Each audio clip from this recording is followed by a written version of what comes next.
Salut, c'est Loïc, bienvenue dans cette toute nouvelle vidéo YouTube où on a le plaisir de te retrouver.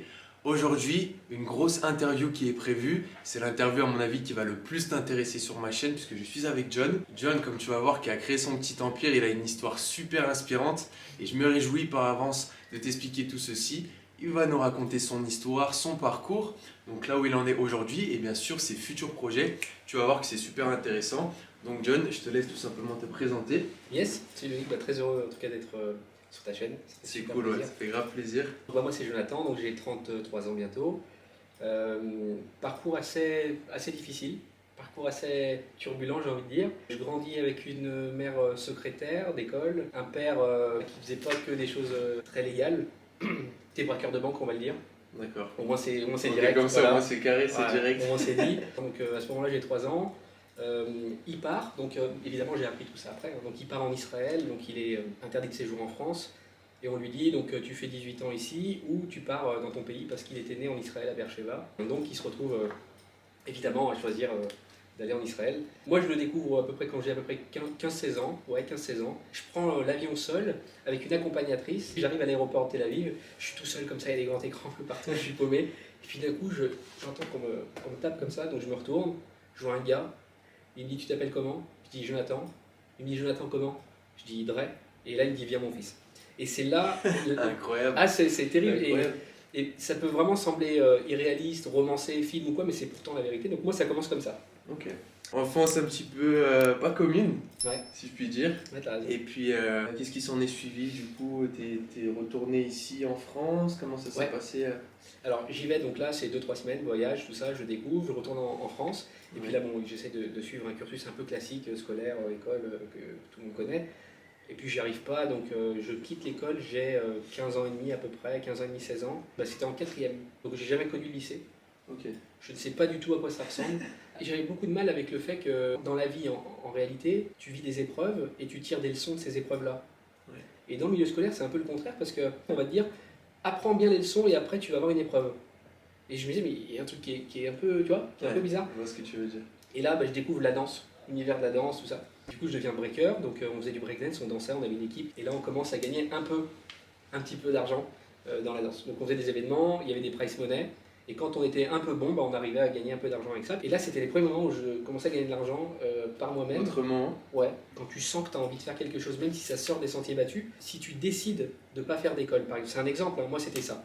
Je sentais bien que j'allais à contre-courant.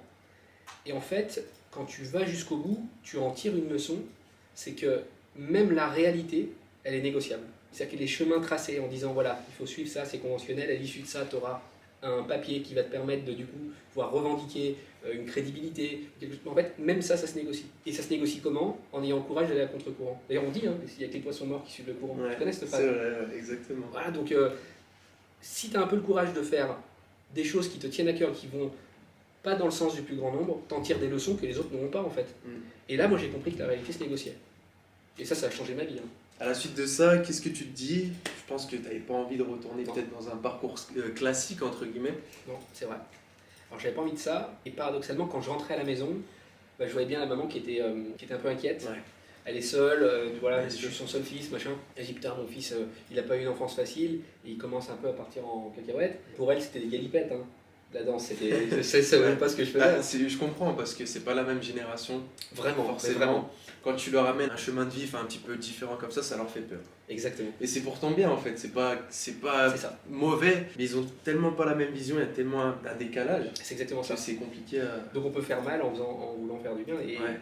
et du coup, bah, à ce moment-là, bon, bah, j'ai bien compris que c'était son moyen d'exprimer son amour. J'essayais d'éteindre le feu, mais je sentais bien qu'il y avait une autre flamme, tu vois. Donc j'éteignais le feu avec elle en me disant ma mère, faut pas qu'elle souffre, faut pas qu'elle soit... Mais d'un autre côté, j'avais un feu qui était incroyable. Ça me donnait envie d'aller, de continuer à faire ce que j'aime. Mais j'ai cédé. Elle m'a dit, il faut que tu ailles trouver un vrai job. Je lui ai dit, mais je fais comment? Et j'avais pas de CV, évidemment, je savais pas faire, je savais pas écrire, j'avais pas de diplôme Ouais. du tout. Et je faisais des fautes En d'orthographe, quatrième, mais mon Dieu. Et là, tu sais ce que je fais? Bah, je pars à la Part-Dieu. Ma mère me dit, il y a plein de magasins, vas-y, tu reviens avec un job. La Part-Dieu, les amis, c'est un centre commercial à Lyon, pour ceux qui ne connaissent pas. Ouais. Je t'ai dit, Ouais. ok, pour faire plaisir à la maman, Ouais. on va peut-être trouver un C'est job. ça. Je t'ai dit ça, sans CV, on y va, let's go. On y va. Et là, c'est assez bizarre parce qu'il se passe un truc quand même. Et je me retrouve devant le magasin qui m'attire le plus. Et c'était la marque nationale qui s'appelle Agendas.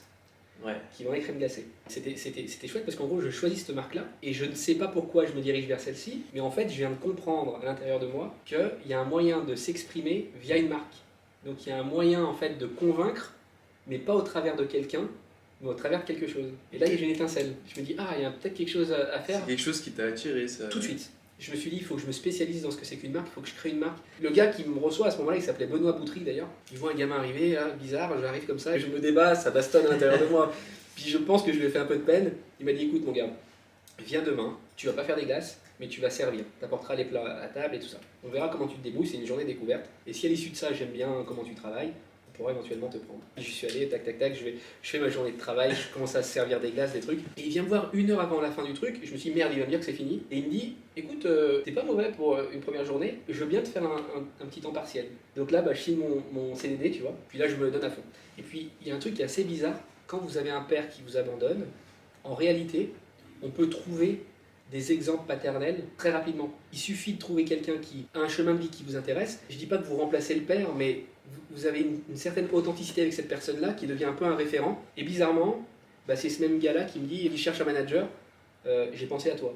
Je m'embarque dans une aventure extraordinaire qui dure 5 ans et demi, 6 ans, où je finis le plus jeune directeur France de la marque, où je me retrouve à gérer un point de vente qui est divisé en deux, où d'un côté il y a Léonidas, c'est une marque de chocolat belge, Ouais. de l'autre côté il y a Agendas, et là je comprends à ce moment-là qu'une marque, c'est un univers qui crée du souvenir. Et je me dis, mais c'est extraordinaire une marque.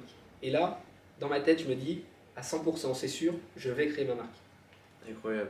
Qu'est-ce qui se passe après? Tu sors de Agendas, en tant que manager, t'as quoi, 25, 26 ans? Ouais, j'ai 24 exactement. 24 ans? Ouais. Pourquoi t'en sors? Quel a été le facteur où tu t'es dit, ok, je veux autre chose? T'as raison, c'est une super question. En fait, à ce moment-là, comme chaque chose que l'on fait, comme chaque projet, il y a un moment donné où il y a un atterrissage qui se ressent. Tu vois, Ouais. vous sentez que vous maîtrisez complètement votre quotidien professionnel, quand ce que vous êtes en train de faire, vous pouvez le faire en pensant à autre chose et en faisant autre chose à côté. Ça, pour moi, ça a été un premier indicateur. Je me suis dit, oula, C'est vrai ça. c'est terrible. Quand tu fais quelque chose de façon machinale, Exactement. les tâches qui étaient compliquées avant sont des tâches que tu fais comme si tu te brossais les dents en route, c'est qu'il y a un problème. C'est ça. J'étais en pilote automatique. Ouais. Il faudrait peut-être que je fasse quelque chose d'autre et que je continue à grandir et à progresser. Et là, je me suis dit, c'est évident, je vais créer une marque. Là, je me lance dans un projet un peu dingue, un petit peu fou. Je me dis, ok, pendant 3 ans, au lieu de partir en vacances ou en voyage, moi, je me suis dit, je vais travailler dans un maximum d'entreprises et de marques différentes pour comprendre et pour cerner encore plus ce que c'est qu'une marque. Et donc là, je travaillais dans 26 boîtes, 26 En 3 ans. En 3 années. Alors, il y a Et c'est quoi ces challenges de ouf? Et là, alors ça va dans tous les sens. Je deviens agent immobilier, courtier en assurance, je travaille dans la bijouterie. J'ai même fait un faux diplôme d'assistant horloger pour travailler chez Montre Service. Le restaurant Delarté, Brioche Dorée, les boulangeries Paul, j'ai travaillé chez Choucaille à Carré de Soie dans un autre centre. Enfin, bref. Mais tu faisais quoi? Tu faisais un mois? Enfin, ça se passe comment pendant que Alors, je me disais, dès que j'ai plus rien à apprendre en fait dans le lieu, je m'en vais parce que je ne veux pas m'endormir. Et des fois, ça durait 3 jours parce qu'ils avaient absolument rien à m'apprendre et que c'était la mort avant la mort. Et des fois, je voyais qu'il y avait un univers quand même à capter, donc j'y restais. Et la dernière entreprise, elle s'appelait Save, qui avait des petits corners rouges dans les allées des centres commerciaux et qui réparait les smartphones. C'est cette marque qui t'a peut-être, enfin cette entreprise qui t'a le plus inspiré ou... C'était surtout le marché. D'ailleurs, j'invite les gens, si vous souhaitez entreprendre, moi ce que je vous conseille, c'est de choisir un marché endormi. Je me suis dit, je vais aller dans cette marque-là, dans Save, et puis je vais voir ce qu'ils s'y font. Et je me suis dit, c'est un marché endormi à dépoussiérer. Il y en a encore plein, la serrurerie, l'horlogerie. Franchement, je vous invite à essayer de vous intéresser à ces marchés-là parce que c'est des marchés à forte marge brute sur lesquels il y a tout à faire. Et jusqu'à aujourd'hui, il n'y a pas de leader. Donc moi, j'ai choisi le smartphone parce que j'imaginais qu'il y avait un peu plus de futur en fait dans le marché un petit peu du high-tech. Et j'arrive chez eux, puis je vois qu'ils réparent, machin, je me dis c'est cool. Donc j'apprends à réparer. Et je me suis dit, ok, 6 mois, top chrono. J'y suis allé, je suis resté 4 mois. Je suis devenu une espèce de machine à recycler. Je prenais tout comme ça et c'était incroyable. J'emmagasinais le plus possible de choses. Je suis parti. Salut tout le monde. Et 2 jours après, je monte à la boîte. Et du coup, là, je commence. Et la différence entre une idée et un projet, c'est une feuille blanche et un stylo. C'est-à-dire qu'on peut avoir une idée, puis un jour on prend le papier, puis on commence à noter, et là ça devient un projet. Et quand ça devient un projet, il y a toute une magie qui commence à se créer. Les premiers jours, c'est quelque chose de magistral, parce que tout est possible. Et des fois, j'essaye de réouvrir des magasins, juste pour revivre ces sentiments de premier jour. Donc là, on commence à monter la boîte. Je suis seul, j'ai tout devant moi. Je prends le papier et le stylo, et je me dis, ok, on va pas monter une entreprise, on va commencer par monter une marque. Une marque, c'est un univers qui crée du souvenir pour les consommateurs, pour leur faire vivre des expériences. Et je me suis dit, c'est ça que je vais créer. où j'ai commencé à façonner toute l'identité. Donc ça s'appelle Repeat. Et Repeat, du coup, c'est une chaîne de magasins dans la réparation et la vente de produits high-tech. Toute l'originalité, ça a été de créer des propositions de valeur qui soient différenciantes et innovantes. Et nous, on est les seuls en fait à garantir à vie ce que l'on répare ou ce que l'on vend. Pour vous donner un exemple concret, vous achetez un MacBook chez nous, la batterie qui est du consommable, elle va être faite dans 2 ans et demi à peu près. Au lieu de la payer, vous venez, c'est pris en charge gratuitement tout le temps. Et ça nous a permis en fait de pénétrer un marché qui était tout poussiéreux, où il souffrait d'une image terrible, où les réparations se faisaient derrière un rideau opaque. Enfin, nous, on a vraiment clarifié le tout. On a pris le concept du restaurant Dell'Arte où ils font des pizzas dans la salle de restaurant. Nous, on a mis un comptoir et on répare sous les yeux du client. Donc on répare avec de la transparence, en rapidité, tout est fait en 15 minutes, et vous avez une garantie à vie sur les réparations. Donc très rapidement, en fait, quand il y a un match qui se crée, on appelle ça le product market fit, c'est qu'en gros, quand ton produit, il est bien amené, bien pesé correctement dans l'ensemble du projet, du produit, Ça peut que réussir. ça peut que réussir. Et c'est ce qui s'est passé. Et c'est pour ça qu'on n'a pas de concurrents. Parce que des fois, les gens viennent nous voir et nous disent c'est qui vos concurrents. Alors, on n'en a pas parce qu'il n'y a que des magasins qui réparent des smartphones et qui en vendent. Mais nous, on est une marque. Nous, on se définit en tant qu'enchanteur client et réparateur. Et d'un coup, il y a un truc qui se passe. D'ailleurs, je tiens à dire aussi que quand vous définissez votre projet, il faut très très vite définir une mission. Exemple, Columbus Café, qui est le concurrent direct de Starbucks, s'ils disaient à leurs salariés, vous allez vendre des muffins et des cappuccinos, très vite, il y a un niveau de lassitude. Les gens vont se lasser, ils vont s'emmerder. Non, ils leur disent, on a une mission, c'est de faire passer à l'ensemble de nos clients les 15 meilleures minutes de leur journée. D'un coup, il y a un truc qui se passe, on a un projet. Et quand vous rencontrez un gars avec un projet, tout change, sa démarche elle change. Quand il serre la main, c'est pas la même chose. Dans ses yeux, il y a un truc. Celui qui n'a pas de projet, c'est une mort avant la mort, c'est une mort anticipée.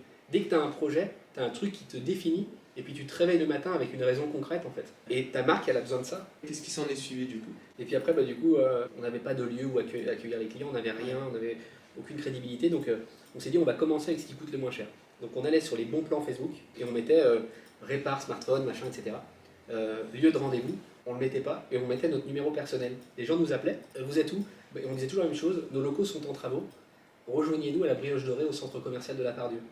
Et les gens ils venaient et ils disaient. Pour garder en crédibilité. C'est exactement Parce ça. que, ouais, oui, c'est normal. Et c'était fou parce qu'il y avait forcément une cible qui venait pas parce que ça faisait pas sérieux. Mais la vérité c'est qu'on commençait à avoir des clients fidèles malgré tout. Puis ils commençaient à comprendre pour certains qu'on n'avait vraiment pas de locaux, mais l'important en fait c'est de commencer. Et puis dès qu'on a commencé à faire 500, 600, 700 euros de chiffre d'affaires dans le mois, ce qui est rien maintenant, mais à l'époque c'était incroyable, on a pu se payer un loyer pour avoir des premiers bureaux. De fil en aiguille. Mais ouais, puis après on a commencé à pouvoir accueillir enfin des gens chez nous. C'était un centre d'affaires, hein, donc c'était un peu chelou, mais les gens arrivaient en bas, il y avait une dame, ils avaient 100 C'était euros. des locaux partagés en fait. Ouais, exactement. Voilà, on a commencé comme ça. Okay. Et là on se dit, on va peut-être chercher un magasin, et on n'a même pas le temps de se dire ça, que le bailleur de là où on était vient nous voir et nous dit, la mairie a préempté, il faut partir les gars, ça va démolir. Et ça c'était 4-5 mois après qu'on arrive, on avait fait la peinture, on était content. Ouais. Et on se retrouve de nouveau dehors. D'ailleurs, c'est à ce moment-là qu'il faut encore renforcer la foi que vous avez envers votre projet, parce que sinon vous pouvez abandonner. Surtout quand vous avancez, puis d'un coup vous avez le sentiment de reculer, ça c'est terrible, mais il ne faut pas lâcher. Et du coup là on a trouvé des locaux, voilà, ça a été le premier magasin de la marque, et on est passé de 2-3 000 à peu près 20 000 euros de chiffre dans le mois. Mais là on peut enfin se payer, donc ça c'était vraiment une belle étape. Quand même. Ah bah mais incroyable. Ouais. C'est une première étape qui est folle, quand tu peux te payer de ce que tu as créé toi-même. Donc tu revois la feuille blanche, tu vois, à ce moment-là. Tu dis merde, il y a eu quand même des steps qui se sont... ouais. Vraiment. Et à partir de là, qu'est-ce qu'on fait? On se dit, ça marche, on en vit, est-ce qu'on s'endort ou est-ce qu'on grossit? Et là on s'est dit, on va tout arracher, parce qu'on avait vraiment de l'ambition, et on a commencé par acheter un concurrent qui était à Lyon 2e, qui s'appelait Mac Boutique. On arrive à racheter, on a 0 bilan, on arrive chez le banquier, et à ce moment-là c'est pareil. Je veux dire, comment tu fais alors qu'il y a des règles qui disent, si tu n'as pas 3 bilans, mon gars, je ne peux pas te prêter de l'argent. Ouais. Dans ces moments-là, il faut réussir à aller captiver le cœur plutôt que captiver le cerveau. C'est ça qui crée l'imagination. Et du coup, comment on a fait pour captiver le cœur? On allait en banque, on a amené des téléphones, c'était tout ce qu'on avait en argent qu'on a offert au banquier. On a offert des téléphones au banquier, on a dit vous devriez venir en boutique, machin. On a réussi à le convaincre, il est venu, servi le café, machin, on lui a montré le concept, et puis là il dit bon, les garçons, venez me voir demain. Et on a levé 38 000. C'est pas grand chose, mais quand t'as pas de bilan, c'était extraordinaire. Quelque chose, ouais. Donc en gros, on rachète cette deuxième boutique, et puis là, regarde la puissance d'une marque. Le gars, il faisait 28 000 euros de chiffre par mois. On arrive dans le magasin, on vire son concept dégueulasse, on met notre logo, on met des propositions de valeur qui sont claires, fait en 15 minutes, garantie à vie, etc. On passe le premier mois, pas d'enseigne extérieure. En plus. 28 000 à 42 000. Là, je me dis, ok, maintenant, on rentre dans la cour des grands. 42 000, ça fait quand même à peu près 550 000 euros de chiffre d'affaires par an. C'est quand même très propre. On va vraiment s'investir, on va mettre du paquet, on va mettre du pognon, on va mettre... Et là, on a commencé vraiment à peaufiner le concept dans le détail. On allait chercher même le marketing émotionnel. Vraiment, on allait hyper loin. Ouais. Et là, regarde, à l'heure où on parle, donc cette boutique qu'on a encore, hein, Ouais. c'est notre bébé vraiment. Et on est sur le mois dernier à 58 000 € de chiffre. 8 mois après l'achat de celle-ci, je me dis il faut qu'on prenne une deuxième adresse sur Lyon, beaucoup plus grande. On récupère celle-ci, celle dans laquelle tu es maintenant. Ok. À Lyon 1er, on est en centre-ville, en placement numéro 1. Et là, on est à 700 000 € de chiffre d'affaires sur celle-ci. Rien à voir, ouais. Ouais. Et là, c'était une création. Donc c'était un peu un enjeu encore plus dur. C'était pas une reprise d'un concurrent. Bien sûr. Et franchement, en première année, deuxième année, ça a commencé directement Directement à fonctionner. direct. Et du coup, c'est dans ces moments-là où il faut se dire que dans l'autre, on est moins visible, on fait 58 par notre talent. Ouais. Dans celle-ci, on fait plus de chiffres, mais parce qu'elle est plus visible, donc on va aller chercher au-dessus. Et là, on vient de signer la troisième. Sur Lyon, et je reviens un peu à mes amours parce qu'on est devant la Part-Dieu. Ah, Voilà. Donc ok. on est devant ce fameux centre commercial que j'ai tant idolâtré pendant des années, qui Il a aujourd'hui est été plus grand. vendeur de glace pendant des années. Ouais, c'est exactement ça. J'ai vendu des boules. Il est revenu aux sources. Et celle-ci, on mise beaucoup aussi dessus. Ok. Ouais. Tu sens que le chiffre d'affaires, il va être... On y croit pas mal. Pour pouvoir te refaire financer, etc. T'as joué sur les banques ou t'as joué vraiment sur tes revenus et t'as tout réinvesti? Enfin, comment te... Ouais, c'est une bonne question. Alors, la deuxième, donc celle dans laquelle on est actuellement, celle-ci, on l'a fait financer en banque. Et là, c'est marrant parce que, pareil, on n'avait pas 3 000 ans. Et même si on faisait du pognon dans l'autre, c'est pareil, il a fallu convaincre. Donc là, tu sais ce que j'ai fait? Je me suis dit, je vais aller capter, encore une fois, le cœur plutôt que la tête. J'ai pris un classeur comme ça, rempli de papier. Chaque papier, c'était une commande d'un client. Je suis arrivé devant le banquier et j'ai lâché le truc devant sa porte, devant son bureau, sur son bureau. Et là, c'est bon. Et je lui dis, voilà, tout ça, c'est nos clients, monsieur. Et du coup, maintenant, ils aimeraient beaucoup qu'on soit à Lyon 1. Et là, il y a un truc incroyable, c'est que le gars, il réfléchit plus avec sa tête. Ouais. Il se dit, mais c'est pas Ouais, possible. il réfléchit avec ça. Direct. Émotionnel. Émotionnel. Ouais. Et là, toutes les portes peuvent s'ouvrir. Pour parler du coup concrètement sur la progression, on passe en 4 ans de 300 € de chiffre d'affaires par mois à 120 000 € de chiffre d'affaires par mois, 5 000 € de chiffre d'affaires par an, à plus d'1 500 000 € de chiffre d'affaires. Alors ça, c'est sans compter en plus la troisième boutique qui va bientôt arriver. Ce que je veux vous dire, c'est que si tu m'avais dit, il y a 5 ans, tu vas faire 1,5 million de chiffre d'affaires dans 5 ans, même si j'avais une foi religieuse en mon projet, j'aurais pas pu te croire. Donc c'est pour ça qu'il ne faut pas se mettre de barrière sur ce qui est réellement possible. Parce que parfois, le temps qui te sépare entre rien et beaucoup, c'est l'unique épreuve finalement qui t'amène à la réussite que tu attends. Donc si on te dit aujourd'hui, tu as juste du temps à échanger contre ta réussite, bah, je te l'échange. Ouais. Je te donne le C'est temps. clair. Et c'est important ce que tu as dit aussi, de revenir en arrière, Mm. parce que tu es revenu en arrière sur ta feuille blanche Ouais. quand tu as fait tes premiers 300, 3000 balles. Ouais. Et là, quand tu fais 1,5 million de chiffre d'affaires et que tu retournes en arrière au petit gamin qui a quitté la quatrième, qui a démarché un centre commercial pour être vendeur de glace, Carrément. je te mange une sacrée claque quand même. Ça fait du bien de voir d'où je suis parti. Vraiment. Je veux pas m'arrêter là, Non. parce que je sais que maintenant les goals Ouais. sont très élevés. Bien sûr. Mais forcément, tu as un sentiment d'accomplissement qui doit être quand même sympa. C'est vrai. Du coup, maintenant, aujourd'hui, à la suite de ça, quels seraient vraiment tes objectifs, quelque chose qui te tient à cœur par rapport à ta marque, mais aussi peut-être par rapport à d'autres domaines? Franchement, si Repeat devient une institution nationale sur un univers high-tech, il y a plein de petits nids Repeat un peu de partout en France, je serais très heureux. Je tends à cette idée-là. Donc on va voir si on développera en franchise, en licence, on va réfléchir à tout ça. Mais il y a quelque chose de plus profond qui m'anime, c'est d'améliorer la qualité de service en France. J'aimerais bien écrire un ouvrage là-dessus qui s'intitulerait Le service français, une espèce en voie de disparition. Parce que je trouve vraiment que la gentillesse ne fait pas du tout partie de l'ADN des Français au travail. Écrire cet ouvrage-là et continuer à intervenir dans les entreprises pour aider à la fois les dirigeants à transmettre les bonnes valeurs à leurs équipes pour satisfaire les clients et surtout les enchanter. Parce que pour moi, hein, l'enjeu de demain, c'est plus de servir, mais c'est d'enchanter ses clients. Ouais. Et comment on les enchante? En délivrant plus que ce qu'ils sont venus chercher. Si tu le fais dans tes formations, les gens ils vont payer une formation, mais Ouais. tu vas leur filer aussi un truc en Des plus. bonus, toujours des trucs en plus. C'est exactement ça. Par exemple, nous les téléphones, si les gens nous disent il peut être prêt quand, bah, s'il est prêt dans la journée, on va peut-être lui dire il sera prêt demain, et ben on va l'appeler avant, on va lui dire monsieur il est prêt, et on lui file une boîte de chocolat. Puis là le gars, Ouais. il est enchanté. Enchantement. Enchantement client. Enchantement, fidélisation, chiffre d'affaires d'expansion. Exactement, voilà. C'est ça? T'as tout dit, t'as tout dit. Ça te représente bien en fait dans tes futurs projets. Ouais. Toujours aller chercher plus parce que tu pourrais te dire ouais j'ai mes petites boutiques ça me va. Ouais. Mais en fait tu vas aller plus loin, peut-être faire des franchises etc. Donc c'est tout ce que je te souhaite pour ce Très business gentil. qui est déjà en place. On ressent quand même que tu es une très bonne personne parce que tu as ces valeurs de partager avec d'autres personnes qui ont cette volonté de créer des marques, d'apporter des tips par rapport à ton expérience. Certes on fait voilà, il y a l'argent qui tourne, etc. C'est cool. Mais au bout d'un moment, pour se sentir un petit peu animé et vivant, je Ouais. pense qu'il faut plus que ça. Et c'est ce que en fait tend à faire John au travers des Exactement. conférences, au travers peut-être futurs ouvrages alors. J'aimerais beaucoup. Avec plaisir de suivre ceci, Ça me on fait verra plaisir. l'avancée. Très cool, très très beau parcours John Yes. en tout cas. Et je tiens à dire aussi, j'imagine que dans l'audience, il y a ceux qui veulent investir dans l'immobilier. Donc là, pour le coup, bon, il y a les formations de Loïc qui va vraiment vous donner cette espèce d'impulsion pour aller passer à l'action.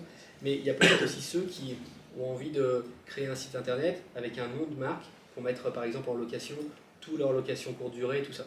Et bien à ce moment-là, ce que je vous propose, c'est que si vous prenez la formation de Loïc, moi, je m'engage à passer du temps avec vous, à créer une marque qui soit forte et qui crée de l'émotion pour que les gens viennent choisir vos locations à vous. Et si c'est pas dans l'immobilier, c'est même dans autre chose, parce que peut-être que tu as une audience très variée, ben moi je m'engage à passer du temps avec vous pour qu'on puisse travailler ensemble, à ce que votre marque puisse aller créer de la valeur et puis délivrer en fait un impact qui soit fort. Trop bien. Avec grand Trop plaisir. bien. En tout cas, je laisserai de toute manière les contacts de John. Plaisir. John, il est réactif et puis on répondra sans problème. Il est Exactement. assez chill, assez cool. Ouais, y a pas de... Est-ce que tu aurais un petit conseil Ouais. pour terminer? On pense beaucoup trop, beaucoup trop. On n'agit pas assez. Pensez à demain. C'est gaspiller aujourd'hui sans améliorer demain. Et si je peux vous donner un truc, moi il n'y a que ça qui m'a aidé, c'est que l'action doit précéder l'action. Vous n'avez pas besoin de penser. Parce qu'en réalité, ce que vous allez penser, ça sera infiniment différent de ce que vous allez faire, quoi qu'il arrive. Passez à l'action. Parce que vous allez en tirer un enseignement qui sera tellement plus enrichissant et tellement plus percutant pour vous que toutes les idées, les pensées que vous auriez eues, que vous auriez notées. Donc moi, ce que je conseille, c'est de passer à l'action. Mais maintenant, de manière imparfaite. Il y a un truc qui s'appelle le MVP, je ne sais pas si vous avez parlé de ça. Bien sûr. Le minimum viable product, c'est agissez de la manière la plus simple, qui coûte le moins cher, la manière la plus imparfaite, mais faites-le. Et faites-le tous les jours. Et vous verrez que les progrès, ils vont être incroyables. Bah écoutez les amis, j'espère que cette interview vous a plu. Moi c'était très cool de partager ceci avec Merci. John. Moi je vous laisse mes liens de formation qui seront présents également juste en dessous. Vous avez les programmes détaillés, le témoignage de mes participants. Puis moi écoutez en attendant, je vous dis à très bientôt pour une prochaine vidéo YouTube. Et puis prenez soin de vous les amis. Salut Ciao tout le ciao monde. à tous. Bye bye.